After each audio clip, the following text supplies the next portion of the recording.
Good evening, you're welcome to News Tonight with me, Nanama Acquah. Here is what we have coming up on the headlines.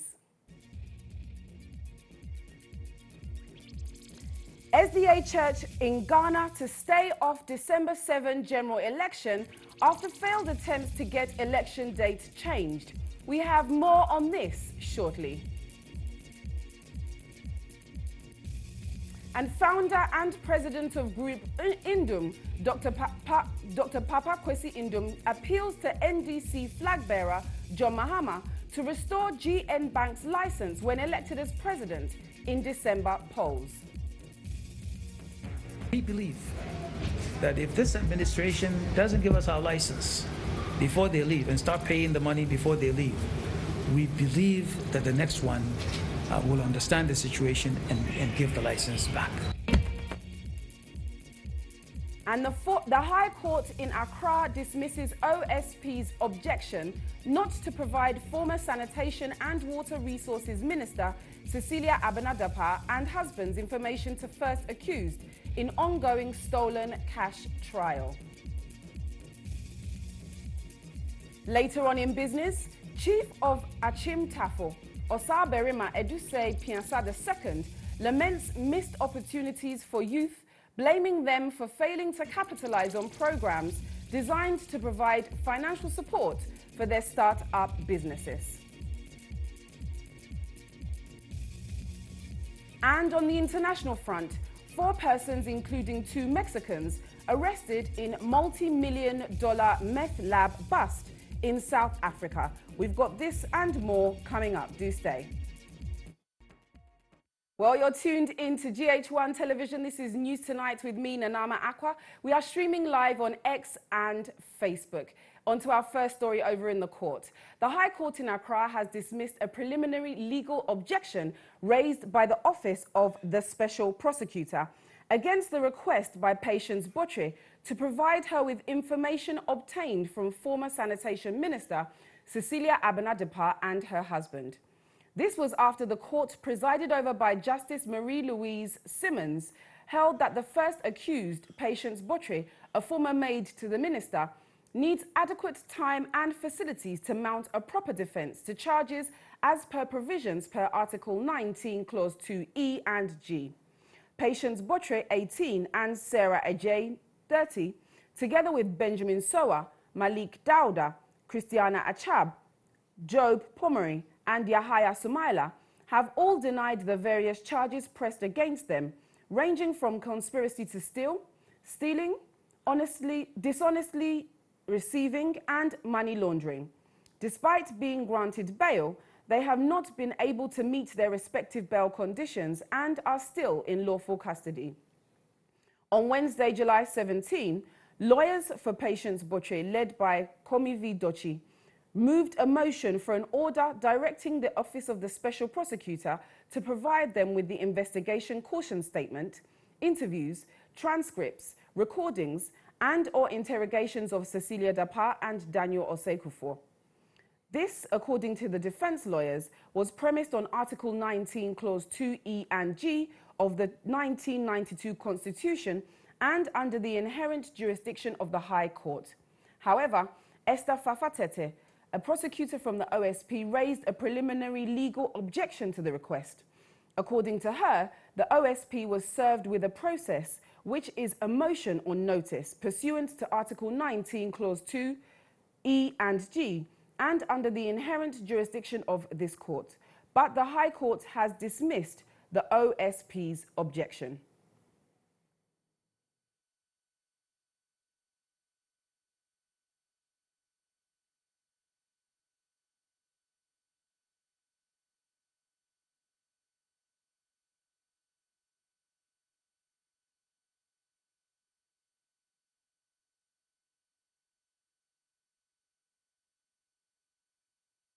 Now, the Ghana Airports Company Limited has confirmed that the Kotoka International Airport is unaffected by ongoing global IT outage, disrupting operations at numerous airports and airlines worldwide. Industries across the globe, including airlines, banks, retail outlets and media firms, are currently facing a significant IT outage. This has resulted in grounded flights and widespread delays, especially among major US airlines. Although Microsoft has assured that the issue has been resolved, problems persist, with blue error screens continuing to appear on public displays across the US and beyond. In a statement released on Friday, July 19, GACL management clarified that KIA has not been impacted by this disruption and that all flights are operating according to their schedules. Out of the 24 international airlines operating at KIA, only one has had to cancel some of its scheduled flights. All other operations are uninterrupted and on schedule as usual, the statement concluded.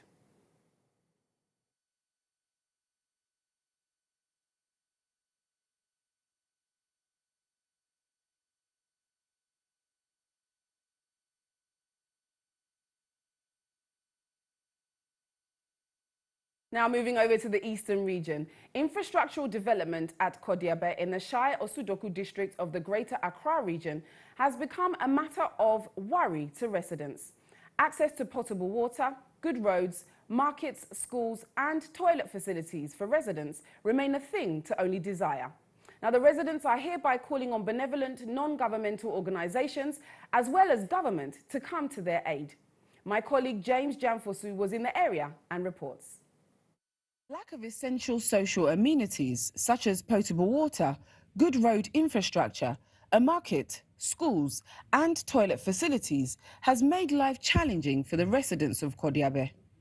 Speaking to GHOne News, market women in Kodiabe explained how their makeshift market has become a breeding ground for reptiles, making it difficult for them to conduct business safely.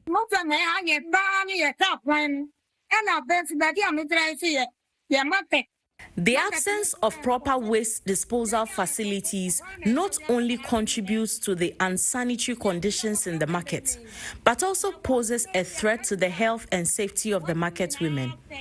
The presence of reptiles in the market area further exacerbates the situation, creating a sense of fear and unease among the vendors. Speaking about poor conditions of our market, we are highlighting the urgent need for government intervention and support from stakeholders. As market women, we are struggling to make ends meet, facing obstacles that hinder our ability to conduct business effectively. We are humbly appealing for assistance. The impact of the market's current state is felt not only by we the market women, but also by the entire community. The slowdown in business inflow has had a ripple effect on the livelihoods of the residents, leading to economic hardship and uncertainty. The need for effective measures to address our challenges is clear, as the well-being of the community hangs in the balance. A family head in the area, Nene Ashatichate, recounted a harrowing experience where a relative had to deliver a baby in a car while en route to St. Andrew's Catholic Hospital due to the deplorable state of the roads. The lack of proper road infrastructure from Agomeda to Kodiabe and neighbouring communities like Doyimu has put the lives of residents at risk and hindered access to essential services. As a family head in Kodiabe, I am deeply concerned about the state of Agomeda, the road leading to Tema and neighbouring communities. The lack of proper infrastructure has had dire consequences for us, with instances where family members have been unable to access essential services such as healthcare. There have been instances where one of my family members was forced to deliver a child in a car. The inaccessibility of roads leading to St. Andrew's Catholic Hospital serves as a stark reminder for the urgent need for improvement. Stool Father Sechechano IV of the Shai Osudoku Paramountcy expressed frustration over the government's decision to designate lands for forest reserves, leaving residents with limited land for farming to sustain their families. He called for immediate action to address the land scarcity issue and ensure food security for the community. I'm very worried about the government's decision to take over land for establishment of a forest reserve. This action threatens the livelihood of the residents, as farming activities are restricted due to the lack of available land. The plea for the government to reconsider its decision and allow the community to farm on the land is a cry for support in sustaining our way of life. Assembly member for the Adam electoral area, Godwin Mate, raised concerns about habitual flooding in Kodiabe, especially during the rainy season. He urged the National Disaster Management Organization to intervene and implement measures to prevent flooding and protect the community from potential disasters. If there is a big rainfall right now, a flood will come all the places. So we need the NAD moping so that they will come in, so that in some places they can do the drainage so that the people have their access to their places. Kodiabe, a small community in the Shai Osudoku district of the Greater Acquah region, is home to over 6,000 residents who rely on trading and mango farming for their livelihood.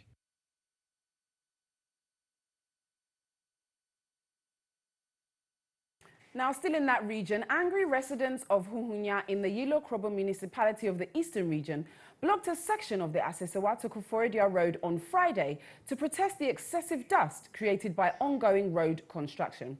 Now, the protest was triggered by a fatal crash the previous day that left one community member dead and another battling for his life. The protest by residents of Huhunya on Friday was triggered by a fatal crash the previous day. The accident involved a commercial vehicle crashing into a motorbike, which residents attribute to the poor visibility caused by the dusty road condition. One community member died as a result of the crash, with another person battling for his life. The community members say they have endured the dust for the past 3 years due to the slow pace of work by the contractor. The angry youth of the community therefore constructed 4 speed ramps using sand and gravel to control the speed of vehicles, particularly the trucks used by the construction firm. Residents accuse the construction company of failing to adhere to environmental and safety measures, such as continuously watering the road to reduce dust. This neglect has forced many shops to close, reduce visibility, and cause respiratory diseases amongst residents, particularly children. Some residents have decried how the dusty road conditions have adversely affected economic activities.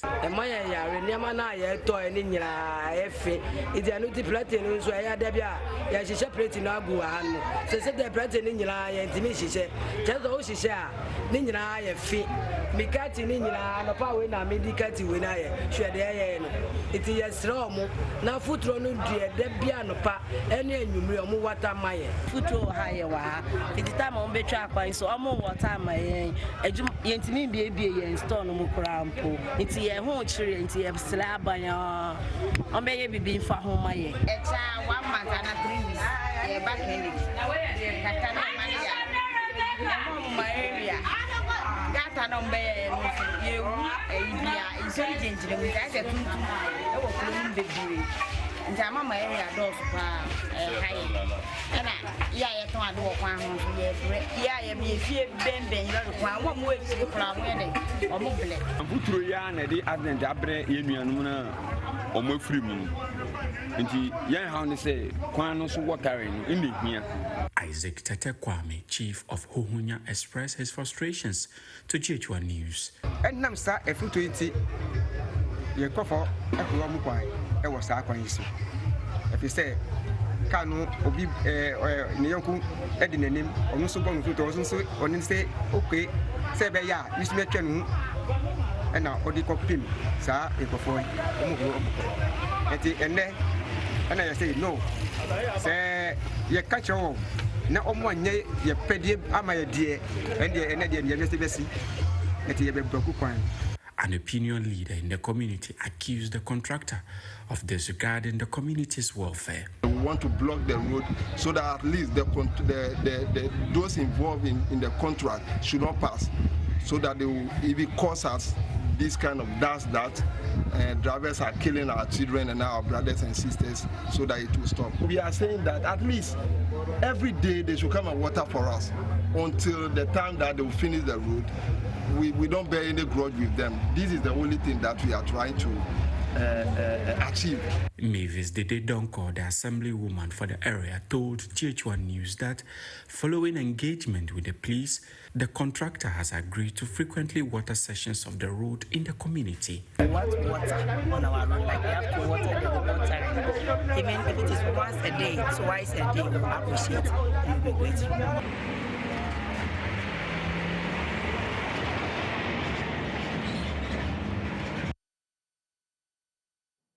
Well, on to some politics. Not all battles are fought in the boxing ring. Some are fought behind the podium with words.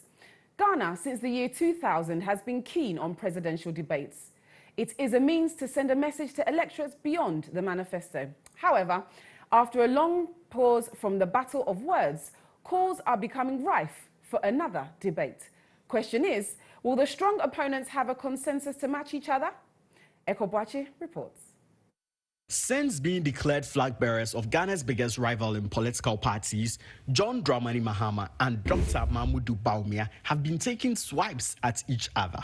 When Vice President Bawumia was saying, our economic management team, we have Professor John Bafo, we have Alan Chiramate, we have Honorable Osafo Mafo, we have Ken Oforiata. What a solid team. What a solid team, Enya. Muduka Monye Fatias, Mubasi, say Yitubadna, Bahakaba, Malam John. All this in a bid to sell themselves worthy to the voting public as the next president of Ghana. I promise to lead the change, and I invite you to be part of the change. But are Ghanaians liking what's on display? An unstructured discourse with no guide, unclear direction, and no means to keep proper scores. Let's go back in time, in the year 2000, where the Institute of Economic Affairs hosted all aspirants of the year's election.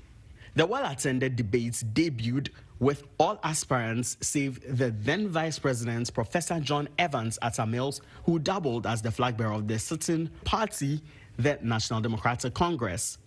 Professor Mills went on to lose that election and the next, both to the New Patriotic Party's John Agyekum Kufuor. Despite winning the election in 2004, Kufuor had not partaken in the year's debate, throwing a jinx into the myth that could have blamed electoral losses on debate absenteeism. The 2008 presidential debate had no incumbent president on the bill. The aspirants got the opportunity to debate on a somewhat level ground, which preceded Professor Mills's win in that December's poll. The next debate by the Institute of Economic Affairs was held in 2012. With better structures in place, the debate was introduced to moderators who were tasked to ask questions and drive the direction of the event. Interestingly, the two moderators will go on into political careers. Professor Nana Jane Opoku-Agyeman, a celebrated academic, became the Minister for Education in the next government and subsequently the 2020 and 2024 running mate for the National Democratic Congress. The other moderator, Kojo Opon-Kroma, who was then a journalist, will go on to become Member of Parliament for Ofuase Ayorebi and Deputy Minister for Information, then Substantive Minister for Information, and subsequently Minister for Works and Housing. The debate saw then incumbent President John Dramani Mahama representing the National Democratic Congress, Nana Addo Dankwa Akufo-Addo for the New Patriotic Party, Dr. Abu Sakara, then representing the Convention's People's Party, and Dr. Hassan Ayariga, then of the People's National Convention. It was thrilling to have a certain president join the aspirants for the debate. This worked against the perception that certain presidents use the debate as a conduit to win the elections and then decide not to engage in further debates. But to look at the symptom rather than the cure, I think for a person who has such legal training, I think it's a bit misread. I can understand that if we are desperate to win political power, we take any instrument and we use it against our political opponents. If you are committed to the fight of against corruption, You yourself, of course, must not be corrupt. But we all are involved in maintaining peace and controlling crimes. First of all, the issue of decentralization is important to decentralize even the corruption. In the year 2016, the Institute of Economic Affairs held its town hall presidential debate, which only saw 3 presidential aspirants seated: Dr. Papa Kwesi Ndum of the PPP, Jacob Osei-Yeboah, an independent candidate, and Dr. Edward Mahama of the PNC.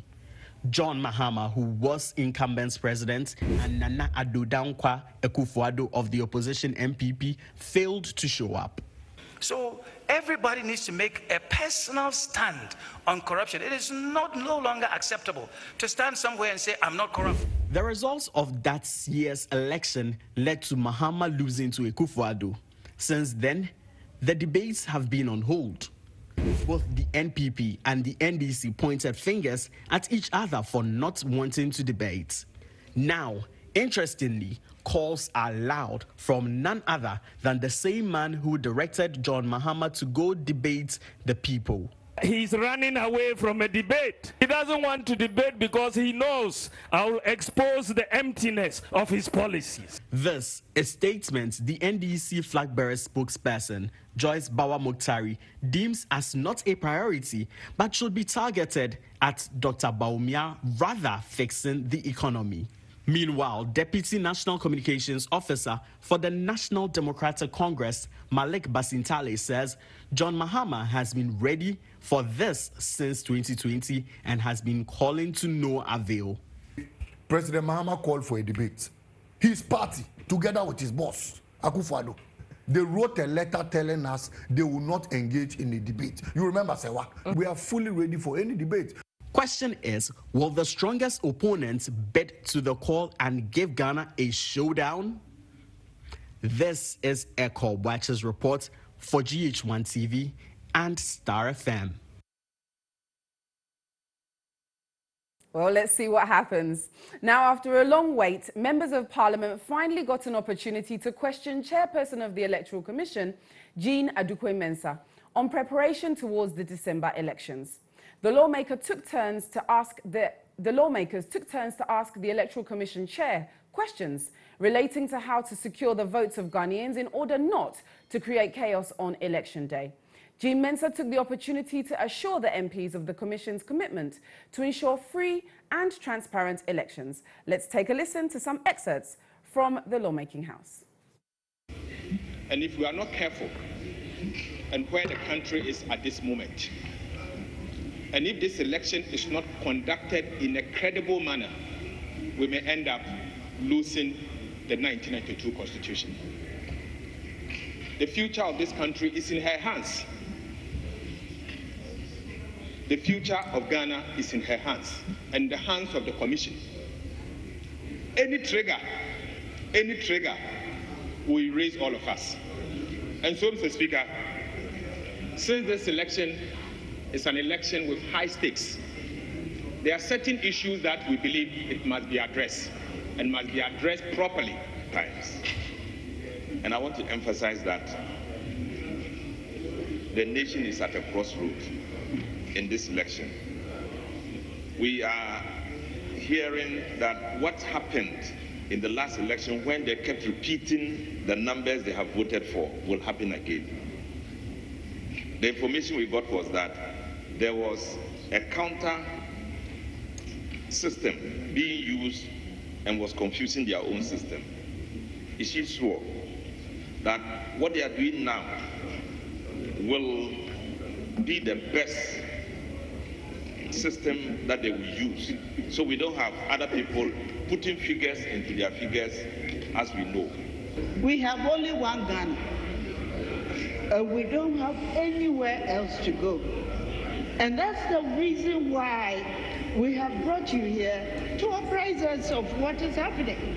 And it is important that we pay attention to every detail that you've given us to ensure that there's peace in Ghana. And I'm happy that you've taken us through this process, and equally happy that members are also aware that they cannot thrive on speculation to burn our country. I would like to start by assuring you that the Commission is poised and ready to deliver free, fair, credible, transparent elections that reflect the will of the people.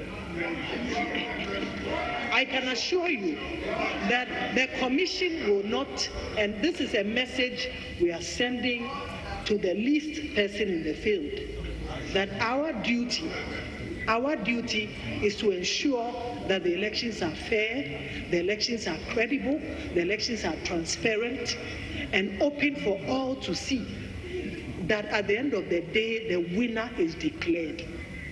And I'd like to find out if you are aware of any loopholes in this system, because we know how the system works. We know that the system starts from the ground and it starts at the polling station. The ballots are opened up for everybody to see. We have our party agents who are present. At the end of the day, the counting is done in the full glare of the public. This is recorded, and it is recorded on, the pink sheets. Party agents have, the opportunity in law to request a recount if twice.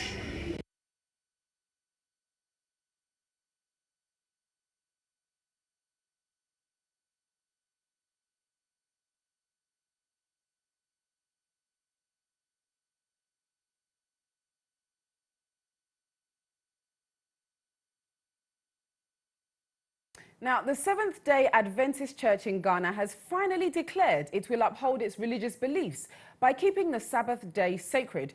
Hence, its members will not partake in this year's general election. In a statement released by the church, it said the church recognizes the civic responsibility of its members to participate in a democratic process, including the right to vote.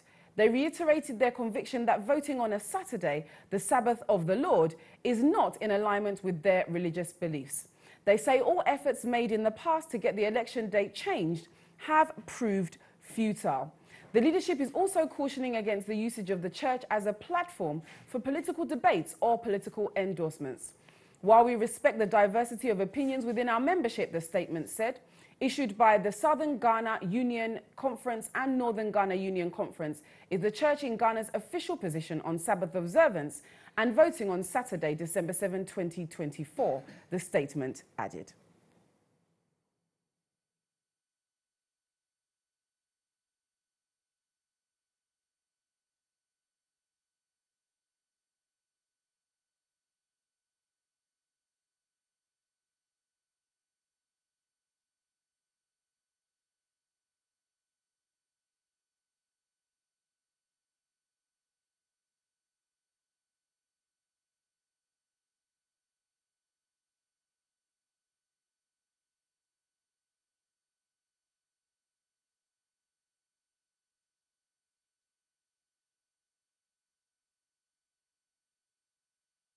Now, joining us via Zoom for a conversation on this development is Professor Bafo Adjumain-Dua, who is a governance expert and a former UN governance advisor.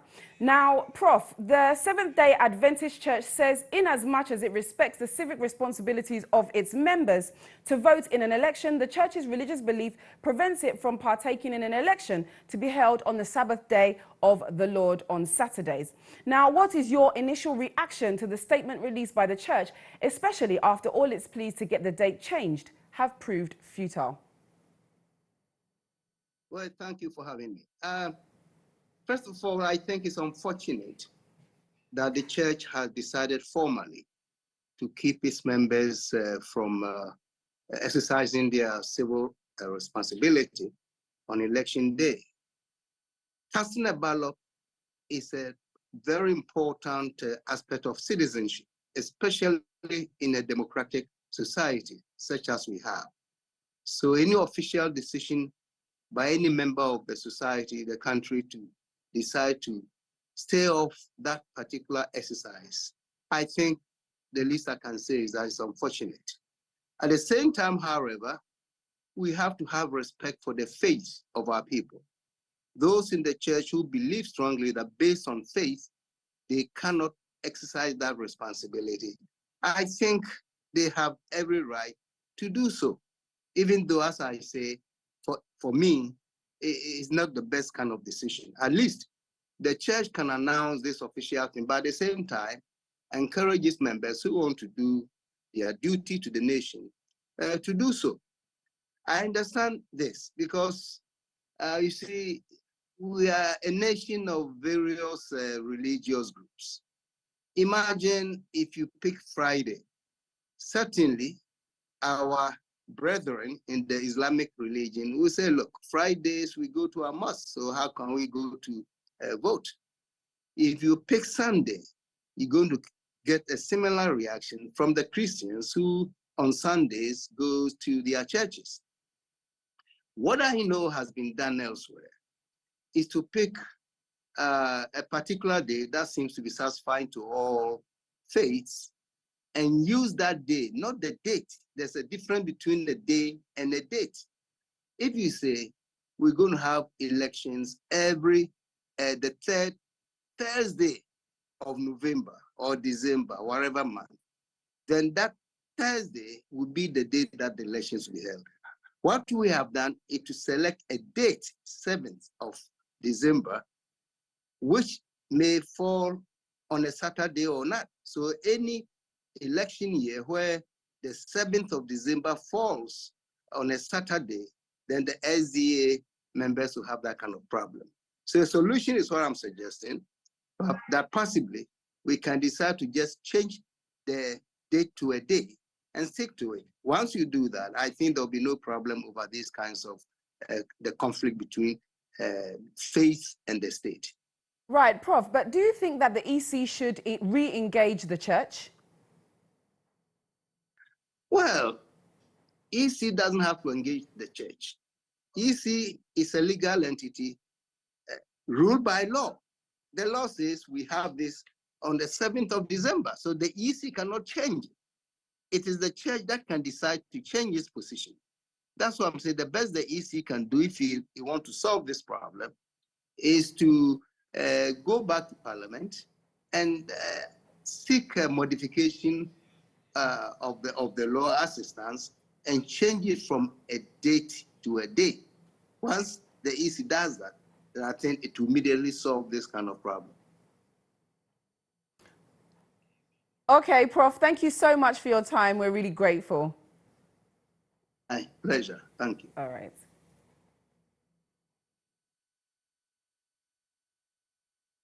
Our next story. Now, the founder of Group Indum, Dr. Papa Kwesi Indum, has appealed to the flag bearer of the National Democratic Congress, John Dramani Mahama, to help restore the license of GHOne Bank when elected as president in the December 7, 2024 polls. Now, during an engagement with the former president, Dr. Indum described the revocation of the bank's license as unjust, noting that over 300 branch buildings of the bank across the country are deteriorating, following the banking sector cleanup exercise carried out by the government in 2017. There's more in the following report. Group Indum Bank was among some indigenous financial institutions whose licenses were revoked during the government's 2017 banking sector cleanup. The visit by the management of the bank to the office of the NDC flag bearer was aimed to solicit support for restoring the bank's license if elected president in the December 7 general elections. During the engagement, Dr. Papa Kwesi Indum, founder and global president of Group Indum, submitted a petition to John Dramani Mahama stating that the closure of the banks was unjustified and was detrimental to the country's economic interests. We feel that collapsing a 300-branch financial entity is inimical to the economic interests of the country. We believe that if this administration doesn't give us our license before they leave and start paying the money before they leave, we believe that the next one will understand the situation and give the license back. So we are continuing with the hope and preparing and working our plans with the hope that at some point we will get the license back and we'll bring the jobs back, because it is the jobs that we're also looking for. In response, John Dramani Mahama reiterated his disapproval of the government's decision to spend 25 billion Ghana cedis on the banking sector cleanup exercise. He pledged that his administration would work to restore the capital of indigenous businesses in the financial sector and advocate for an independent review of the processes that led to the banking sector cleanup. It's a matter that has engaged our own attention, and I have made several pronouncements about it in the past. I believe that the action of this government was a knee-jerk reaction to a situation that should have been faced with reasonableness, level head, and a calm disposition. It's something that we would be looking at before we come into office, and if by the grace of the votes of the Ghanaian people and by the grace of God we do come into office, you can expect that you will all get a sympathetic hearing, in trying to unravel, what has unfortunately happened. The banking sector cleanup exercise, which was carried out in 2017, impacted over 10,000 jobs in the value chain. Still on election-related matters, the British High Commissioner to Ghana, Harriet Thompson, is urging Ghanaian voters to interrogate issues properly before deciding on who to vote for in the 2024 elections, slated for December. Speaking exclusively to GHOne TV in a yet-to-be-aired interview with Sewa Amahir, the diplomat said voters must look at how all the promises made by the contestants will be implemented so as to make informed choices on election day. It will be a hotly contested election if everything I've seen up to date continues through the next period. But it's been a hotly contested election in the UK as well. And what we've seen in the UK is that just because it's hotly contested doesn't mean it won't be a good process. And that's what's really important, for people to have the opportunity to really debate the issues, to really interrogate the promises that the incoming, the hopeful candidates make, to think about how they're going to deliver on those promises and to really challenge that, and for that to be done in an open, transparent and a peaceful way. That's what democracy is all about. Remember, this interview will be aired immediately after this news bulletin at 7:30 p.m. Do stay tuned and don't go away. We'll be right back after this break. You're welcome back to News Tonight. Let's have business. Now, the chief of Achimtafo, Asaberima Edusei Piasa II, has expressed disappointment over the youth's failure to capitalize on programs designed to provide financial support for their startup businesses. Micro, small and medium enterprises are crucial for economic development and job creation, but access to finance remains a significant challenge, particularly for startups in emerging economies. Osaberima Edusei Piasa II of Achimtafo is disappointed with the lack of participation from the community's youth in MTN Ghana Foundation's Enterprise Support Program, which aims to provide financial backing to MSMEs. One day, I did by say, my bawani, I didn't want to boy. I want you. My secretary, a year, or response to no uncle Yamai. Then so you better just time to be by a baby modia and Antigua. If you say, been why I know message, as it, you better say, you better. That's a young person, a man, one way Jumanim Rancher, no one son of Jumana, we hear one and person Mubuano. Mubuta Mudia seems to be Akosuye Amaye, Amaye into Yakasampa, MTA, when social responsibility, oh Ghana, my one, The MTN Foundation's Enterprise Support Program, initiated last year, aims to support 500 MSMEs over the next 5 years across Ghana, focusing on enterprise led by youth, women, and differently abled individuals. Beneficiaries of the program this year will receive training, business development support, technical assistance, and seed funding of about 20,000 Ghana cedis.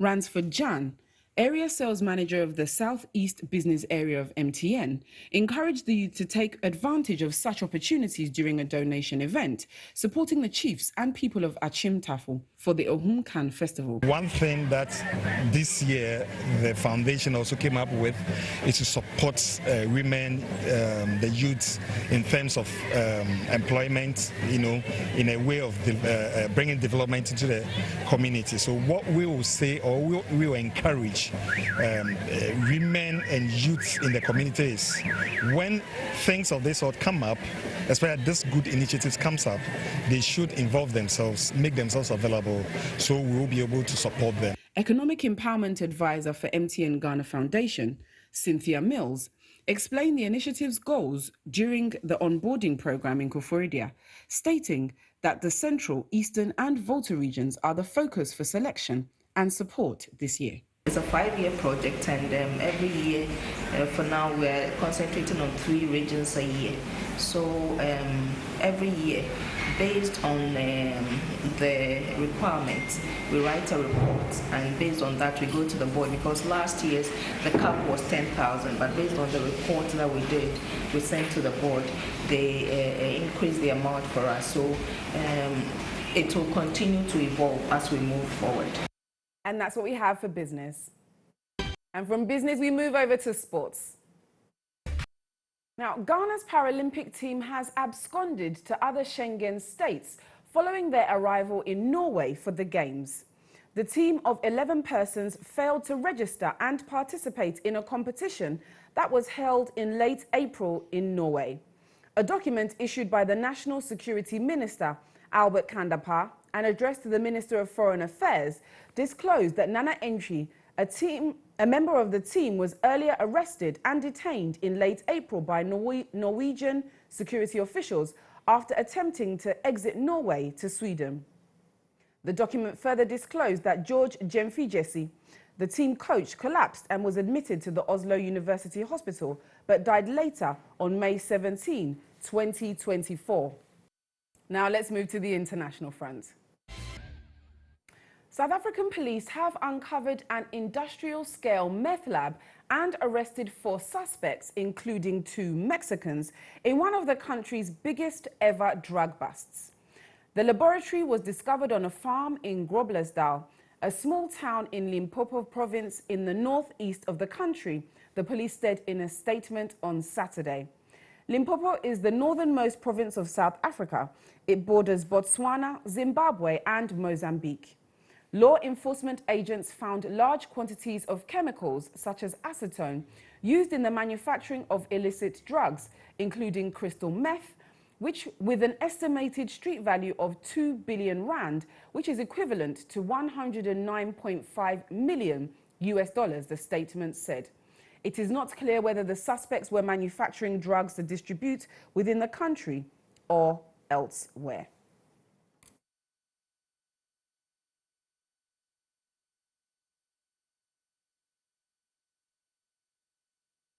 Thank you so much for tuning in to the News Tonight Bulletin, Saturday edition. My name is Nanama Acquah. For more news updates, click on starfm.com.gh. Have a wonderful rest of the weekend.